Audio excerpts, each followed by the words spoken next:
The North Atlantic, summer 1942.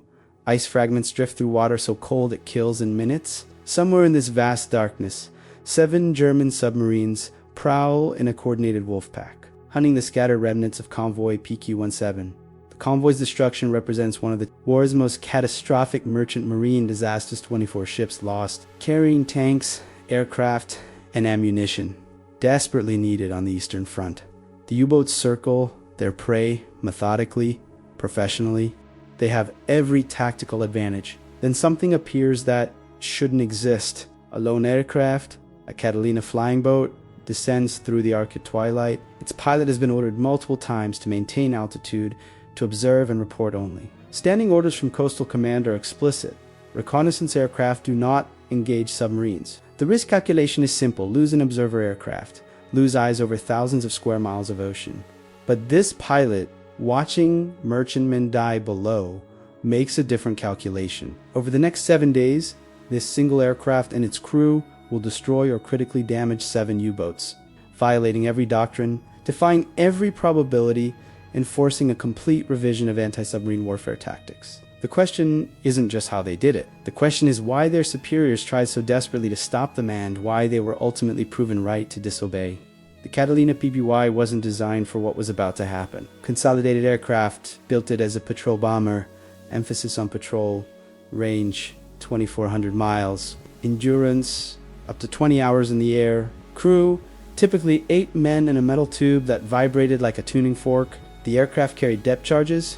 Yes, but defensive armament only. 2.30 caliber machine guns in waist blisters, 150 caliber in the nose.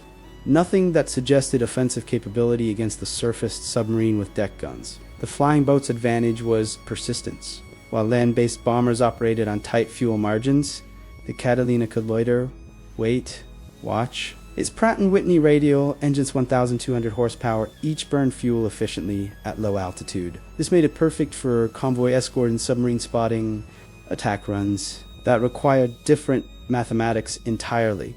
Consider the tactical problem. A U-boat on the surface can dive in 20 to 30 seconds. From the moment a submarine's watch officer spots an aircraft until the boat disappears beneath the waves. The attacking pilot has perhaps 40 seconds to cover miles of distance, descend to attack altitude, line up the approach, and release depth charges in a pattern that might bracket the diving submarine missed by 50 feet and the pressure wave dissipates harmlessly. The U-boat escapes, now alert, and the aircraft has expended ordnance it cannot replace until returning to base. This is why standing orders prohibited engagement. 1 aircraft, 1 set of depth charges, thousands of square miles to patrol. Spend your weapons on a low probability attack, and you've eliminated your ability to guide surface vessels to contacts elsewhere. The doctrine made perfect sense on paper, but Convoy PQ-17 wasn't a problem on paper. If you have your own story about the Arctic convoys, or if your family has connections to this history, share it in the comments below.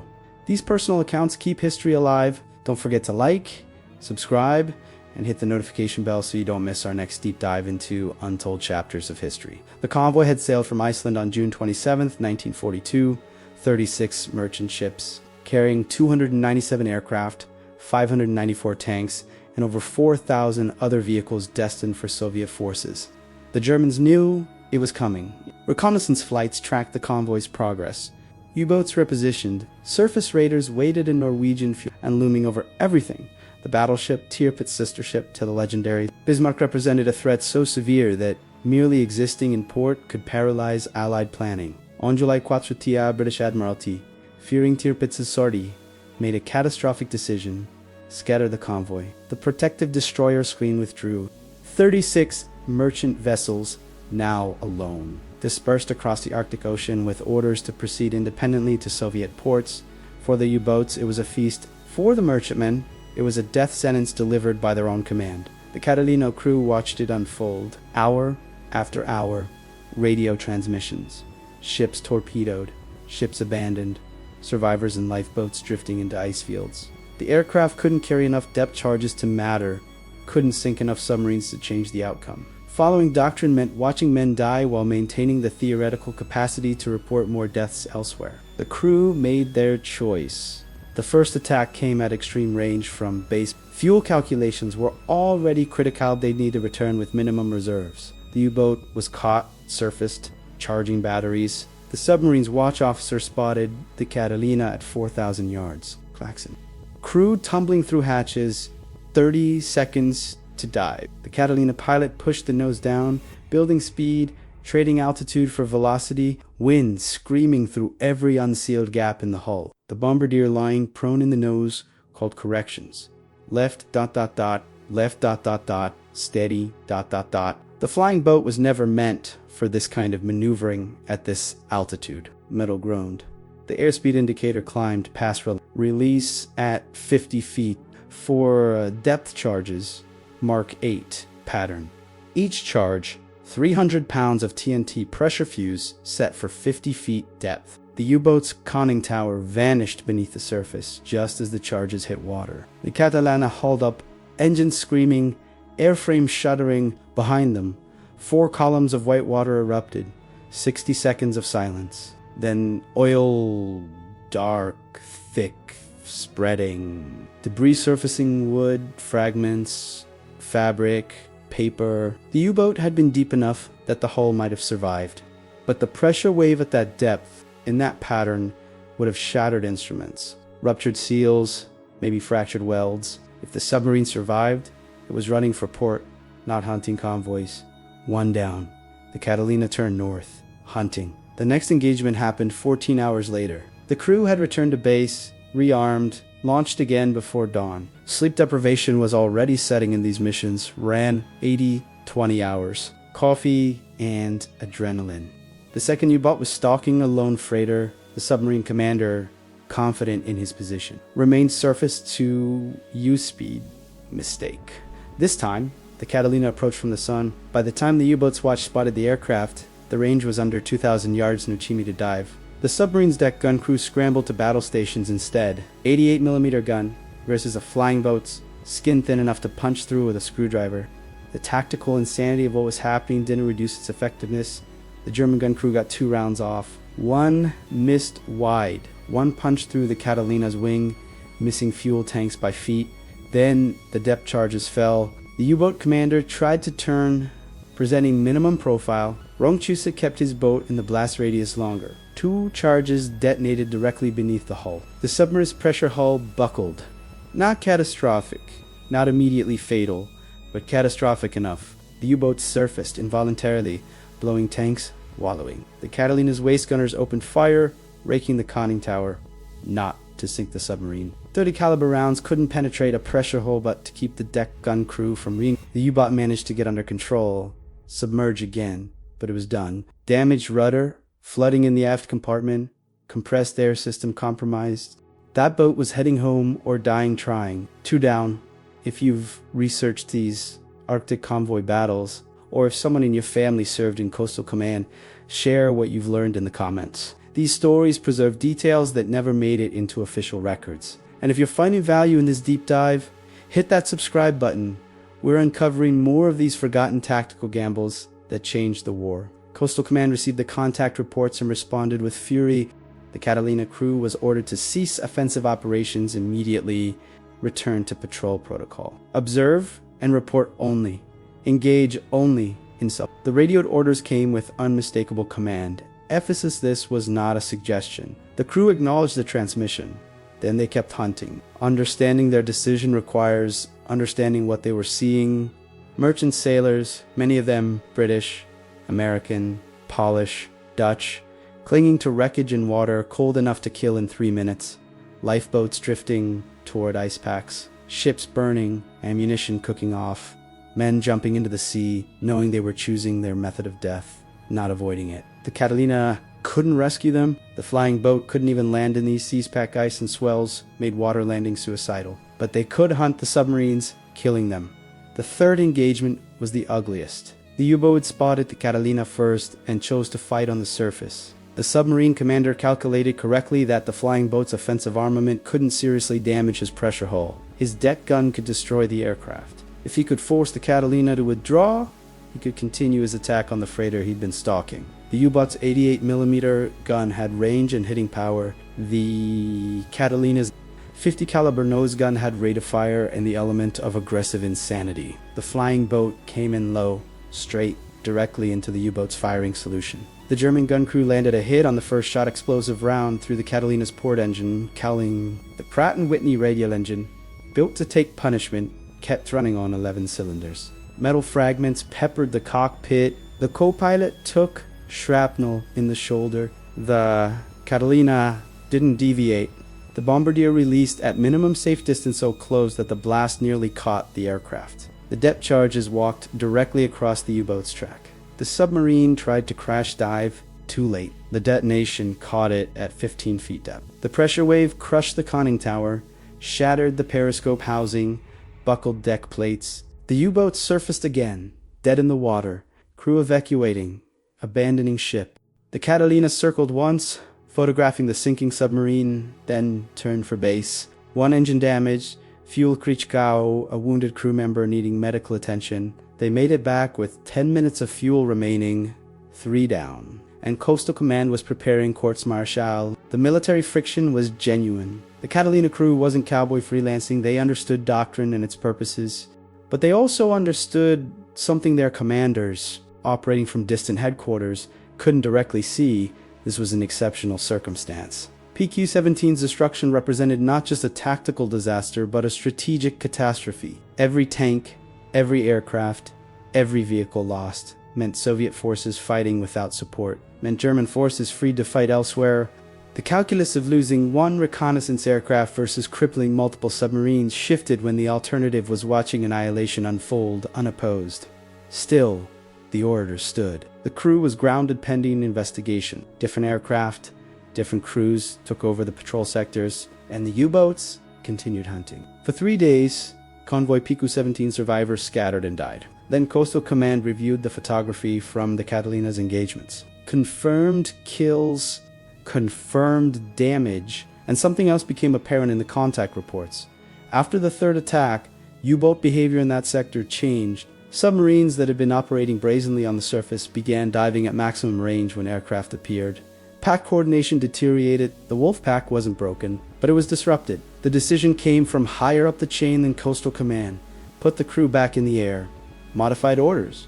Engage at crew discretion when convoy vessels were directly threatened. It was a narrow authorization, carefully worded to maintain doctrinal integrity while acknowledging tactical reality.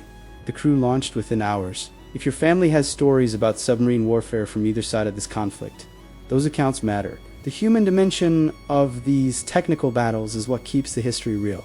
Share what you know in the comments, and don't forget to like this video if you're appreciating this level of detailed historical analysis. Subscribe for more stories that go beyond the surface level of World War II history. The 4th U-boat was hunting a pair of merchant ships sailing together for mutual support. The Catalina found them at dawn. The submarine was preparing a surface attack in these latitudes. Night lasted only a few hours in summer, and U-boaty commanders had grown bold.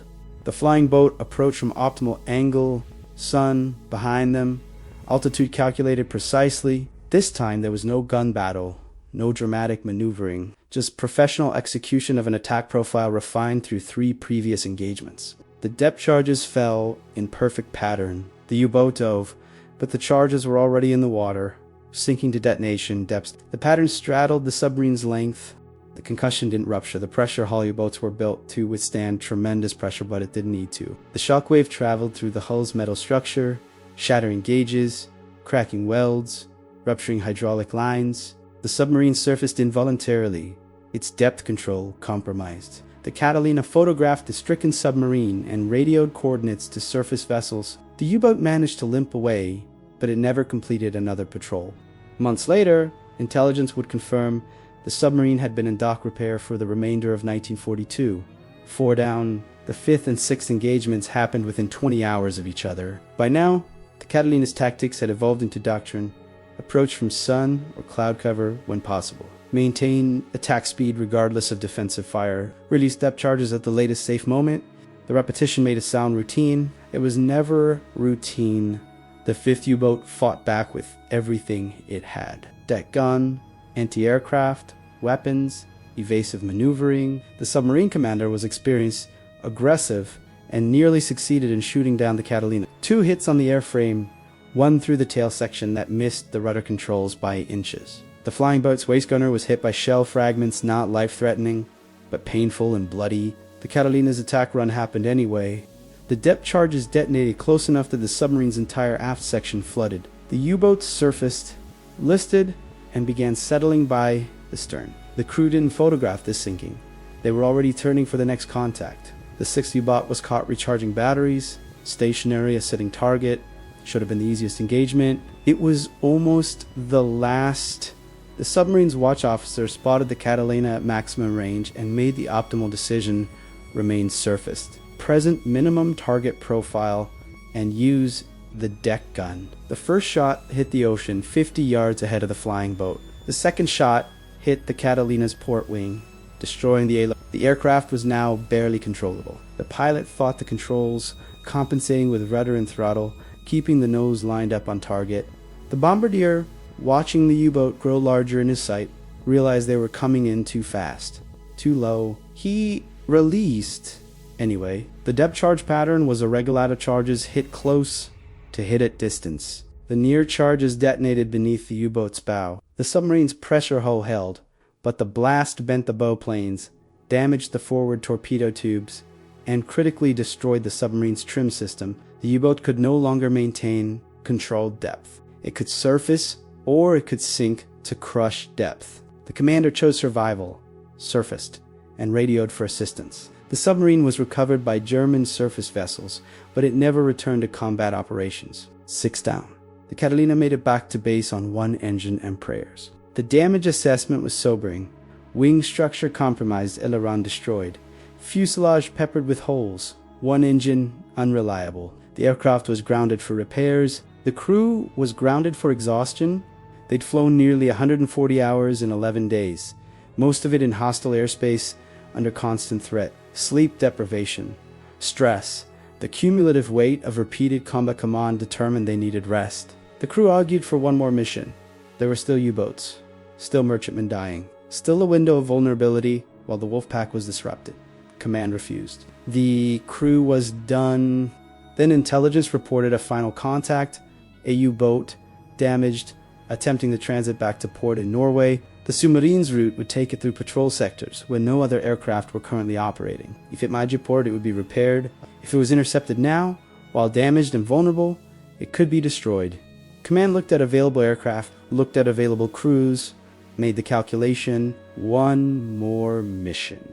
If you're invested in these detailed tactical accounts, you're the kind of viewer who makes this channel possible. Share your thoughts in the comments. What aspects of anti-submarine warfare do you want us to explore next? And hit subscribe, so you're here when we release our next investigation into the technical and human stories that shaped the war. The 7th engagement was supposed to be simple. The U-boat was damaged, running for safety, not hunting.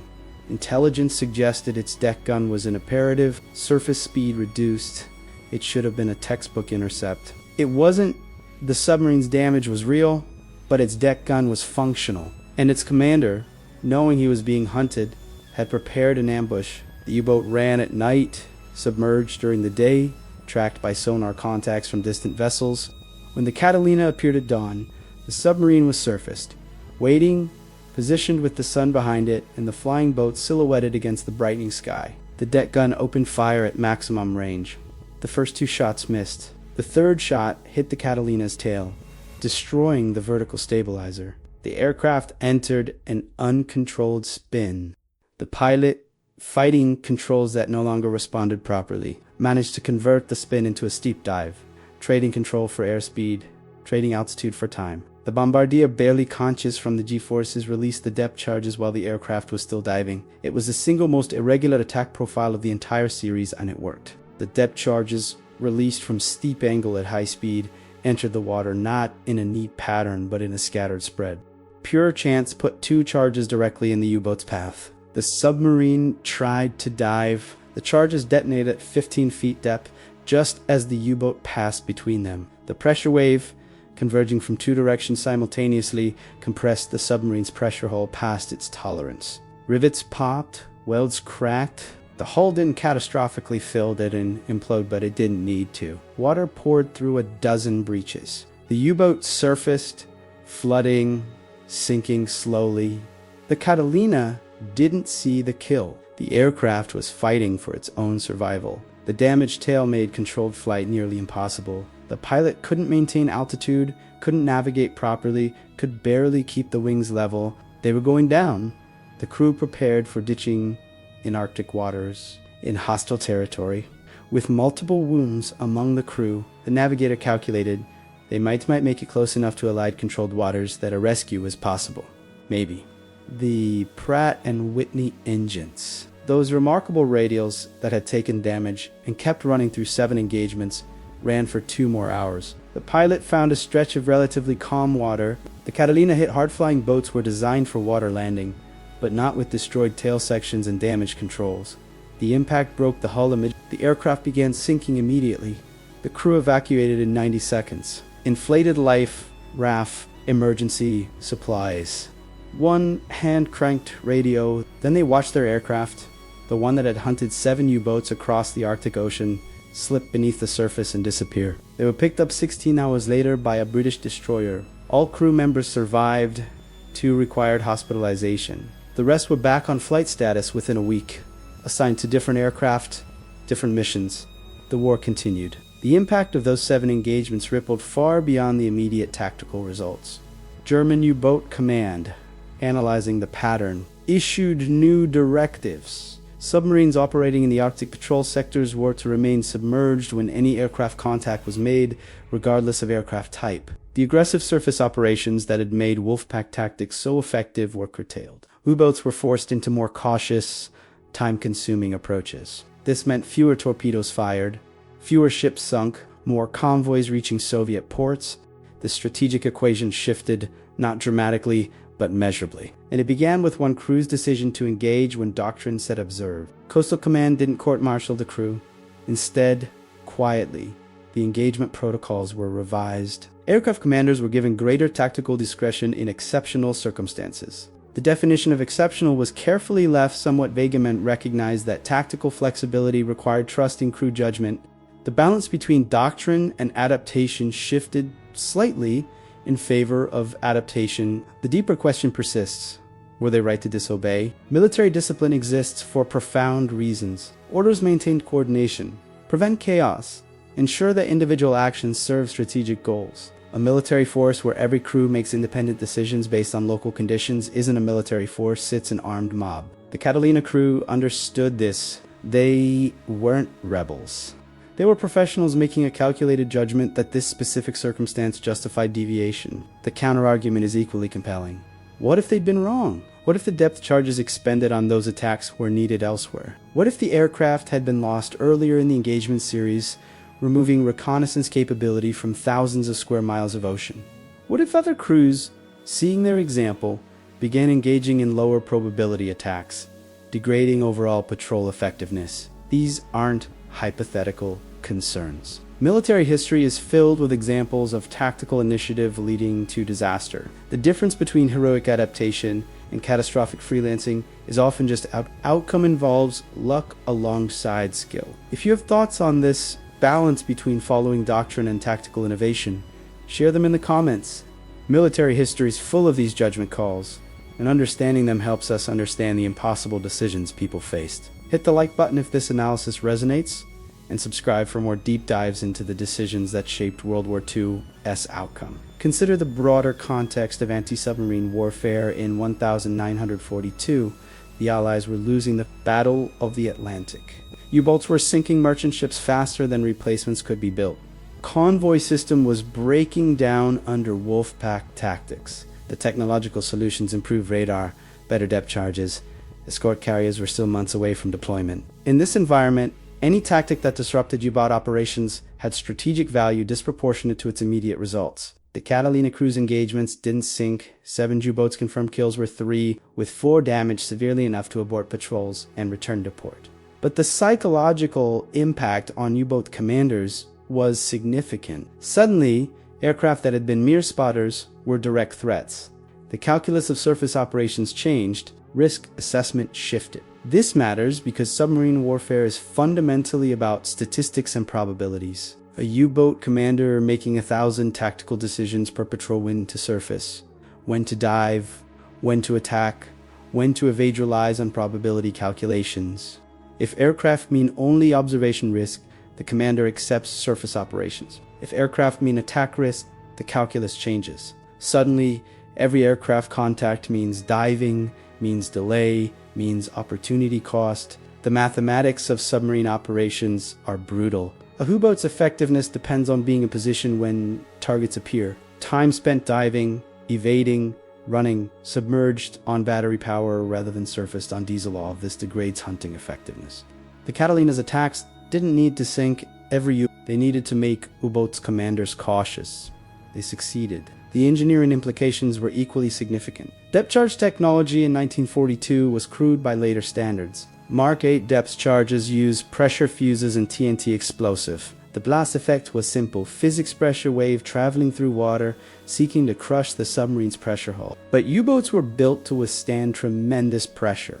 Getting kills required perfect placement, perfect timing, perfect detonation depth. The Catalina crew, through 7 engagements, refined attack techniques that would become standard doctrine: optimal approach angles, release altitudes, pattern spacing. These weren't innovations. They invented upcharge tactics had been developing since WW2, but they were refinements learned through repeated combat application. And those refinements were documented, analyzed, distributed to other crews. Consider the physical experience of these attacks from inside the submarine's sonar operator detects the aircraft. Klaxon sounds, crew scrambles. The boat dives. Then comes the waiting. Depth charges falling through water make a distinctive sound, rushing, whistling. The crew knows they're coming. Can't see them, can't evade, just wait. Then detonation. The pressure wave hits the hull like a hammer. Metal screams. Lights shatter. Instruments crack. Every loose object becomes a projectile. The blast doesn't have to rupture the hull to devastate the crew. Concussion injuries, ruptured ear, internal bleeding from the pressure wave transmitted through body tissue. Men rendered combatant effective without any visible wound. Even near misses took psychological toll, knowing that death might arrive in the next seconds, unable to do anything but wait and hope the charges detonate too far away. That's a special kind of terror. U-boat crews were among the most highly trained, most professional submariners in any navy. They weren't easily intimidated, but repeated exposure to depth charge attacks wore them down, made them cautious, made them hesitant. The human cost of submarine warfare extended far beyond the combat itself. U-boat crews faced the highest casualty rate of any branch of German military service, roughly 70% losses by war's end. Allied merchant sailors faced comparable risks, the convoys to Soviet ports. Running through Arctic waters where survival time in the water measured in minutes represented particularly brutal service. The crews on both sides understood they were fighting a war of attrition where individual survival was unlikely.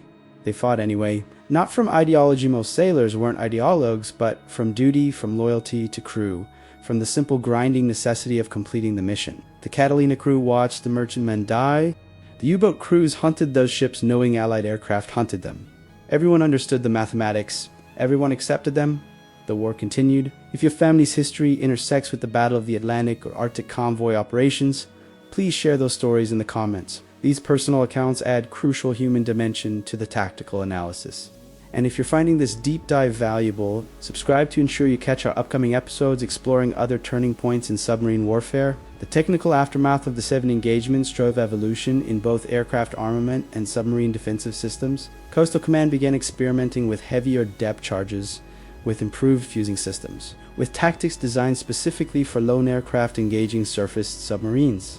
The Catalina itself received modifications to improve defensive armament, better armor protection for crew positions, enhanced navigation systems for extended Arctic patrols. German Submarine Command responded with their own innovations, improved anti-aircraft weapons, radar warning receivers, new protocols for coordinated defensive maneuvers when multiple submarines operated in proximity. The technical arms race that defined submarine warfare accelerated, driven in part by these specific engagements. The broader shift in anti-submarine doctrine took months to fully implement, but the seeds were planted in summer 1942. The concept of aircraft as purely reconnaissance platforms began giving way to aircraft as hunter-killers. This required different training, different tactics, different aircraft designs. The eventual introduction of escort carriers, small aircraft carriers. Designed specifically to provide air cover for convoys represented the logical conclusion of this doctrinal evil. But doctrine doesn't change because theorists revise manuals. Doctrine changes because operational experience demonstrates new possibilities. The Catalina cruise engagements provided that operational evidence. They proved that properly executed attacks by patrol aircraft could achieve significant results. They demonstrated that the risk-reward calculation of engaging submarines wasn't as clearly negative as existing doctrine assumed. This validation required extraordinary circumstances, required a crew with specific skills, specific determination, specific willingness to accept risk, required luck. There's no denying the role of chance in survival, but it happened. And because it happened, because it was documented and analyzed, it changed how navies thought about air power and submarine warfare. The personal trajectories of the crew members after these engagements varied. Some continued flying combat missions throughout the war. Some transferred to training roles, passing along the tactical lessons. Some were lost in subsequent operations. The war's appetite for skilled aircrew was insatiable. Their individual stories are less significant than the collective impact of what they accomplished in those 11 days. This highlights a persistent tension in military history. We want heroes.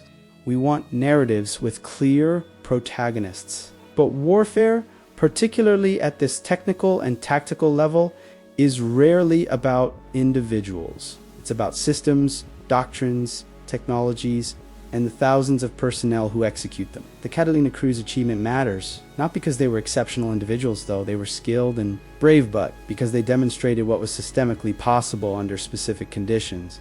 The preservation of these accounts matters because the lessons remain relevant. Modern anti-submarine warfare looks nothing like 1942 nuclear submarines. Satellite, reconnaissance, long-range missiles, sophisticated sonar networks. But the fundamental tension between doctrine and tactical initiative persists. Every military force faces the question, how much autonomy do we grant to personnel at the tactical edge? How do we balance the need for coordinated strategy with the reality that local conditions may require deviation? The Catalina crew's decision to engage wasn't rebellion. It was judgment. They assessed the tactical situation, weighed the standing orders against the immediate circumstances, and concluded that deviation was justified. They were right. But they might have been wrong. And military effectiveness depends on fostering the judgment that makes those decisions correctly, more often than incorrectly. This requires trust. Command must trust that crews will deviate only when circumstances genuinely warrant it. Crews must trust that command will support justified deviations even when outcomes are uncertain. Building that mutual trust is harder than writing doctrine manuals. It requires training that emphasizes judgment, not just procedure. Leadership that accepts calculated risk, organizational culture that learns from both successes and failures without seeking. If you've served in military aviation or submarine forces, or if you've studied these tactical and doctrinal questions, your insights would add tremendous value to this discussion. Share your perspective in the comments, and make sure you're subscribed. We are continuing this examination of tactical innovation and doctrinal evolution in upcoming episodes. The long-term impact of these engagements extends into unexpected domains. Post-war analysis of submarine warfare informed Cold War naval doctrine. The lessons about aircraft submarine engagements influenced the design of maritime patrol aircraft for decades. The P-3 Orion, the S-3 Viking. Modern anti-submarine helicopters all trace lineage back to tactical concepts refined in operations like these. Similarly, submarine defensive doctrine evolved. The assumption that submarines must always dive when aircraft appear gave way to more nuanced calculations. Modern submarines carry sophisticated anti-aircraft systems. The balance between stealth and defensive capabilities shifted. The binary choice hide or fight became a spectrum of tactical options. These evolutions happened gradually, incrementally, over years and decades. But specific engagements, specific tactical demonstrations, provided the empirical foundation for doctrinal change. Theory proposes. Practice proves. The Catalina crew provided proof. The broader strategic context of Convoy PQ-17 and the Arctic convoys deserves consideration. These weren't peripheral operations. They were strategically crucial. Soviet forces fighting the majority of German ground forces required supplies, aircraft, tanks, trucks, ammunition, fuel all had to be delivered across Arctic waters or through alternative routes that were longer, more complex, more vulnerable. The destruction of PQ-17 represented a strategic victory for Germany disproportionate to the tactical effort involved. 24 ships lost meant hundreds of tanks, hundreds of aircraft, thousands of vehicles not reaching Soviet forces. This material would have been used on the Eastern Front, where the war's outcome was being decided. The ripple effects of convoy losses extended far beyond the immediate naval engagement. Conversely, disrupting U-boat operations in these waters had strategic impact beyond the ships saved. Every submarine driven off patrol, damaged, forced to return to port, that was a submarine not sinking cargo vessels, not interdicting convoys, not threatening the supply chain that kept Soviet forces operational. The strategic value of marginal improvements in convoy survival rates was enormous. This explains why coastal commands ultimately supported the Catalina crew's actions despite their violation of standing orders. The strategic context justified tactical relief. Not every situation warrants deviation from doctrine, but this one did, and recognizing the difference, having the institutional wisdom to support correct judgment even when it violates procedure, is what separates effective military organizations from bureaucratic ones. The human dimension of these decisions remains the most compelling aspect. 8 men in an aircraft, watching ships burn, making the choice to engage despite orders to the contrary. Submarine crews hunting and being hunted, accepting odds that meant most wouldn't survive the war. Merchant sailors, civilians in uniform, continuing to sail convoys, knowing the statistical probability was against them. Commanders making decisions with incomplete information, bearing responsibility for lives they would never meet. None of these people asked to be in these circumstances. They were there because history, politics, ideology, and national interest placed them there. They made the choices available to them within the constraints that bound them and hoped the outcome justified the risk. Sometimes it did, sometimes it didn't. The judgment comes easier in retrospect than it was in the moment. This is why these stories matter. Not because they're exceptional, though this engagement series was unusual, but because they're they demonstrate the texture of historical experience in ways that strategic overviews cannot. They show us decisions made under pressure with incomplete information, where the stakes were measured in lives and the outcome was uncertain. If you've gained insight from this detailed examination of tactical decision-making under extreme conditions, share this video with others who appreciate serious historical analysis. Leave a comment with your thoughts on the balance between doctrine and initiative. And subscribe to this channel. We're committed to bringing you these deep dives that go beyond surface-level history into the complex, ambiguous, human reality of warfare. The technical specifications of the weapon systems involved deserve final consideration. The Mark 8 depth charge standard equipment on the Catalina carried 300 pounds of TNT. Detonation depth was set by pressure fused typically between 50 and 100 feet. The charge sank at approximately 10 feet per second, meaning a delay between release and detonation of 5 to 10 seconds. During that time, the submarine could move, the aircraft could move, currents could affect the charge's trajectory. Achieving a kill required the detonation to occur within 20 feet of the submarine's hull. The pressure wave from TNT explosive traveling through water delivered approximately 6,000 pounds per square inch at 20 feet distance, enough to buckle plates, rupture seals, destroy external fittings. But U-boat pressure hulls were designed to withstand depths where ambient water pressure exceeded 400 pounds per square inch. The submarine's structural strength was formidable. This is why depth charge attacks required pattern bombing multiple charges, arranged to bracket the submarine's probable position. The goal wasn't a direct hit. The goal was to create overlapping pressure waves that exceeded the hull's stress tolerance. It was a probabilistic weapon. Most depth charges detonated harmlessly. Some damaged submarines. Very few achieved kills. The Catalina crew, over 7 engagements, achieved 3 confirmed kills and 4 mission-kill submarines, damaged severely enough to abort operations. This success rate was extraordinary. Standard expectations were 1 kill per 20 depth charge attacks. They achieved 7 effective kills in 7 attacks. Some of this was skill. Some was courage pressing attacks to minimum safe distance. Tentar novamente excelente trabalho, eu só preciso que você estenda mais o roteiro até as caracteres que eu solicitei, ok? Detalhe, não recomece o roteiro. Apenas dê continuação, extenda Elsamus luck. What always involves luck. The engineering challenges of Arctic patrol flying added layers of difficulty that warm water operations never faced. At 60 degrees north latitude and beyond, temperatures dropped below freezing even in summer. Ice formed on wing surfaces, oddly weight disrupting airflow. degrading lift, engine oil thickened, hydraulic fluid became sluggish, instruments froze, radio equipment malfunctioned. The Catalina's crew dealt with these conditions for hours at a stretch. No cabin heating adequate for Arctic operations. Men wore layers of clothing that restricted movement, made operating equipment difficult. Frostbite was constant risk. The waist gunners, manning positions with open blisters, faced wind chill that could cause tissue damage in minutes. They did it anyway. The mission required it. Navigation in these latitudes presented unique difficulties. Magnetic compasses became unreliable near the magnetic pole. Dead reckoning required constant correction for wind drift, and Arctic winds were both powerful and unpredictable. Radio navigation aids were sparse few ground stations, vast distances between them. Celestial navigation worked when skies were clear, but Arctic weather systems brought fog, low clouds, whiteout conditions that could persist for days. Getting lost in the Arctic Ocean meant death. Fuel exhaustion over water, too cold for survival, no landmarks, no visual reference points, just ice and sea extending to every horizon. The navigator's calculations had to be precise. A 5-degree error in heading, maintained over 10 hours of flight, could put the aircraft hundreds of miles off course. And fuel reserves were always marginal. Always. The Pratt & Whitney A1830 engines that powered the Catalina were engineering marvels of reliability, but they weren't perfect.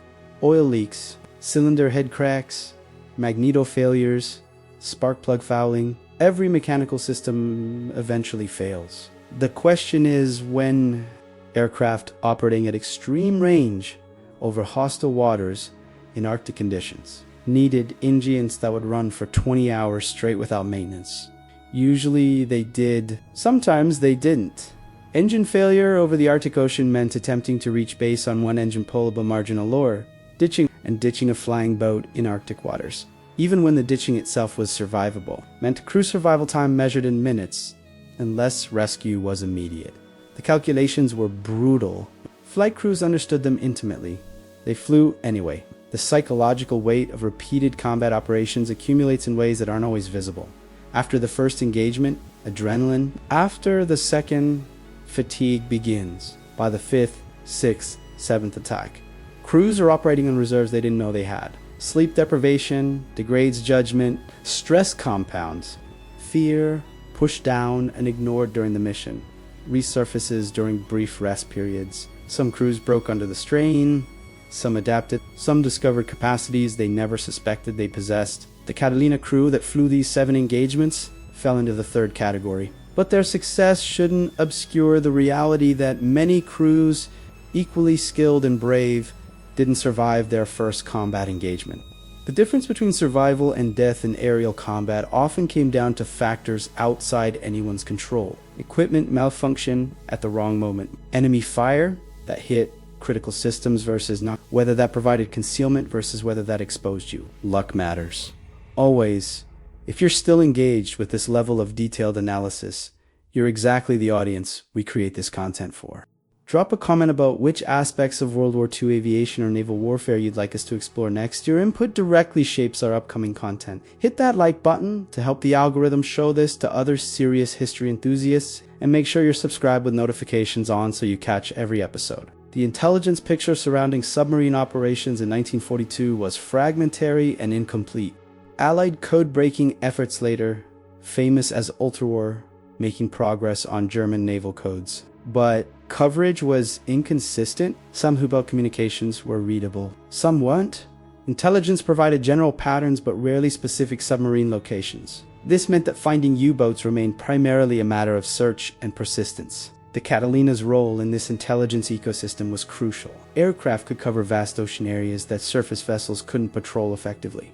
Visual search radar, when available, or ADIO direction. Finding these tools allowed aircraft to detect submarines that would otherwise operate unobserved. The contact reports the aircraft filed became data points in larger intelligence analysis. Patterns emerged, U-boat operational areas became predictable, convoy routing improved. But this system only worked if aircraft survived to report. Every aircraft loss meant gaps in coverage, blind spots in the intelligence picture, This is why Coastal Command's initial reaction to the Catalina crew's offensive operations was so negative. Losing reconnaissance aircraft to aggressive attacks meant losing intelligence capability. The trade-off only made sense if the attacks achieved disproportionate results. In this case, they did. 7 U-boats engaged, 7 U-boats rendered ineffective. The immediate tactical gain justified the risk. But Command's concern wasn't invalid. Had the Catalina been lost in the first engagement, the subsequent contacts would never have been made. The intelligence picture would have deteriorated. Other convoys might have suffered. This highlights the fundamental uncertainty of tactical decisions. The correct choice isn't clear until after the outcome is known. The Catalina crew made a judgment that deviation from doctrine was warranted. They were proven right by results. But another crew, in similar circumstances, might make the same judgment and be proven wrong. Military effectiveness requires creating systems where correct judgment happens more often than incorrect judgment, knowing that uncertainty is irresistible. The training pipeline that produced crews capable of these operations was itself a remarkable achievement. Patrol bomber training took months. Navigation, radio operation, aircraft maintenance, weapons systems, combat tactics. Each crew position required specialized skills. Then crew integration, learning to operate as a coordinated team where everyone's survival depended on everyone else's competence. Then operational training in the specific theater where they'd fight. The investment per crew was substantial. Losing a trained crew meant not just losing the immediate combat capability, but losing the accumulated training investment. Replacing them required months and diverted training resources from preparing other crews. The mathematics of attrition meant that sustainable operations required limiting loss rates. High-risk tactics, however effective, were only viable if they didn't produce unsustainable crew losses. The Catalina crew's survival through 7 engagements was remarkable, precisely because the odds were against it. Each engagement carried risk of loss. 7 engagements meant 7 opportunities for equipment failure, enemy fire, weather, or simple bad luck to destroy the aircraft. They survived through combination of skill, appropriate caution, and fortune. Many equally skilled crews didn't. This is why celebrating their achievement shouldn't become myth. They were professionals who executed difficult missions successfully. They deserve recognition, but they weren't superhuman. They were highly trained personnel operating in circumstances where skill improved odds without guaranteeing outcomes. The distinction matters. Hero worship obscures the systemic factors that enabled their success and the role of chance in their survival. The submarine crews they fought against deserve equivalent recognition. U-boat service was technically demanding, psychologically grueling, and statistically fatal. The men who served in German submarines weren't ideological fanatics.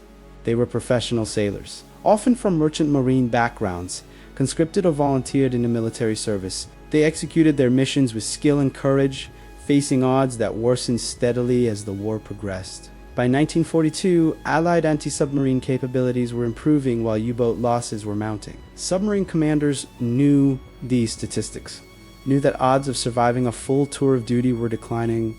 They sailed anyway, some from conviction, some from duty, some because refusing meant worse consequences. Their motivation varied, their professionalism didn't. The ethical complexity of submarine warfare operated on both sides. U-boats targeted merchant shipping, killing civilian sailors. Allied anti-submarine forces targeted submarines, killing military personnel. Both sides operated under international law frameworks that were often ignored. The concept of unrestricted submarine warfare meant sinking merchant vessels without warning, without provision for crew survival. This was legally questionable and morally troubling. Both sides did it. If you're appreciating this balanced examination that respects the human dimension on all sides while maintaining focus on military and technical aspects, you're in the right place.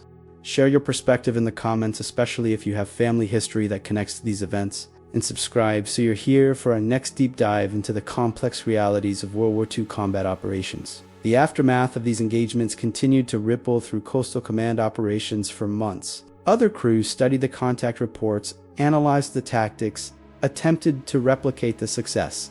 Some succeeded, some didn't. The difference often came down to circumstances rather than capability. The tactical opportunity that existed in those specific days, with those specific submarine dispositions, didn't persist indefinitely.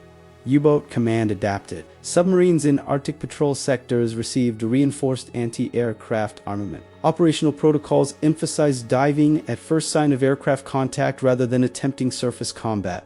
The coordination between submarines improved. Wolfpacks began, including dedicated anti-aircraft defense positions where submarines would provide mutual covering fire against aircraft. The tactical innovation that gave the Catalina crew their initial advantage eroded as the enemy adapted. This pattern of innovation, success, adaptation, erosion characterized the entire technological and tactical evolution of World War II.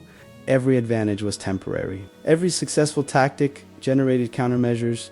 The side that adapted faster, that institutionalized learning more effectively, gained cumulative advantage. But no single innovation provided permanent superiority. The specific technical modifications to Catalina aircraft following these engagements included improved forward-firing armament, better armor protection around crew positions, and enhanced radar systems for submarine detection. The depth charge loadout was standardized at a pattern optimized for anti-submarine work rather than general patrol operations. Training protocols incorporated the tactical lessons, particularly regarding approach angles and release timing. These modifications required time to implement. Production changes, retrofit programs, training updates all took months. The immediate tactical opportunity was gone by the time the systematic improvements were in place.